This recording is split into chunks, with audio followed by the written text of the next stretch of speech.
என் வறட்சி செழிப்பாகட்டும். கிறிஸ்துவுக்குள் பிரியமான சகோதர சகோதரிகளே, இயேசு கிறிஸ்துவின் நாமத்தினாலே ரெகபோத் ஊழியங்கள் சார்பில் உங்களை அன்போடு கூட வாழ்த்தி வரவேற்கிறேன். இன்றைய நாளில் கூட அநேகருடைய வாழ்க்கையில அற்பமாய் எண்ணப்பட்ட சந்தர்ப்பங்களும் தருணங்களும் காணப்படுகிறது. ஒருவேளை உங்களை அற்பமாய் யாரும் எண்ணுகிறாங்களா? அற்பமண்டா உங்களை ஒதுக்கி விடப்பட்டு உங்களை புறக்கணிக்கிற நிலைமையில நீங்க காணப்படுறீங்களா? உங்களுக்காகவும் எனக்காகவும் ஆண்டவராய் இயேசு கிறிஸ்து அற்பமாய் எண்ணப்பட்டார். ஆமென். அப்படியாய் மத்தேயு 18வது அதிகாரத்திலே 10வது வசனம் சொல்லுகிறது, இந்த சிறியாரில் ஒருவனையும் அற்பமாய் எண்ணாதபடிக்கு எச்சரிக்கையாயிருங்கள். அவர்களுக்குரிய தேவதூதர்கள் பரலோகத்திலே என் பரமபிதாவின் சமூகத்தில் எப்போதும் தரிசிக்கிறார்கள் என்று உங்களுக்கு சொல்லுகிறேன் ஆண்டவர் சொல்லியிருக்கிறாராமே. அப்படியாய் இன்றைக்கு நீங்க அற்பமாய் எண்ணப்படுகிறீங்களா? நீங்க கவலையோடு கூட காணப்படுறீங்களா? என்னை எல்லாரும் அற்பமான்றாங்களே என்று சொல்லி இன்றைய நாளில ஆண்டவர் உங்களுக்கு சொல்லிக் கொடுக்கிறார். உங்களுக்காகவும் எனக்காகவும் தூதர்கள் எப்பொழுதும் ஆண்டவரை நோக்கி வேண்டிக் கொள்ளுகிறார்கள். ஐயோ, இந்த பிள்ளை அற்பமா எண்ணப்படுகிறதே, இந்த பிள்ளை ஒதுக்கப்படுகிறதே என்று சொல்லி அங்கே தேவதூதர்கள் ஆண்டவருடைய சமூகத்தில் அவர்கள் உங்களுக்காகவும் எனக்காகவும் வேண்டுதல் செய்து கொண்டிருக்கிறார்கள். ஆமென். அப்படியாய் ஆதியாகமம் 29வது அதிகாரத்திலே 31வது வசனத்திலே லேயாள் அற்பமாக எண்ணப்பட்டாள் என்று கர்த்தர் கண்டு அவள் கற்பந்தரிக்கும்படி செய்தார். ராகேலோ மலடியாக இருந்தார். இங்கே யாக்கோபுக்கு 2 மனைவி, ஒருத்தி லேயாள், ஒருத்தி ராகேல். ராகேல் மிகவும் சௌந்தரியம் உள்ளவள், மிகவும் அழகுள்ளவள். இந்த யாக்கோபு அவளை ரொம்பவும் அதிகமாய் நேசித்தார். ஆனால் லேயாளோ கூச்ச பார்வை உடையவள். இவள் அற்பமாய் எண்ணப்பட்டாள் என்பதை ஆறு காண்ற ஆண்டவர் கண்டார். ஆமென். ஏனென்றால் 2 பேரையும் சரியாய் ஒரு கணவனால நேசிக்க முடியாது. அப்படித்தான் 2 விஷயங்களை நாங்க சரியாய் 2க்கும் சமத்துவத்தை கொடுக்க முடியாது. அதனால ஒன்றை நாங்க ஒதுக்குறவர்களாகவும் ஒன்றை நாங்க என்ன செய்கிறவர்களாய் அவைகளை ரொம்பவும் அதிகமாய் முக்கியத்துவம் கொடுக்கிறவைகளாகவும் காணப்படுகிறோம்.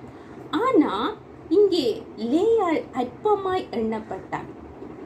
அநேகர் அழகுக்கு, பதவிக்கு, பட்டத்துக்கு, சமூகத்துல அந்தஸ்துள்ளவங்களுக்கு நாங்க முதலிடம் கொடுத்து ஏழை எளிய ஜனங்களையும் ஒன்றுமில்லாத ஜனங்களையும் அநேகர் ஒதுக்கி விடுகிறத நாங்க பார்க்கிறோம். ஆனா இவங்கெல்லாம் ஒதுக்கப்படுகிற வேளையில இவர்களுக்கான சத்தம் அங்கே பரலோகத்துல ஒலிக்கப்பட்டு கொண்டிருக்கிறது. பிதாவின் சமூகத்திலே அங்கே வேண்டுதல்கள், அங்கே மன்றாட்டுக்கள் ஏறெடுக்கப்படுகிறது. பிரியமானவர்கள், ஆகவே நீங்க ஒதுக்கப்படுறீங்களா? இங்கே லேயாள் அற்பமாய் எண்ணப்பட்டார்.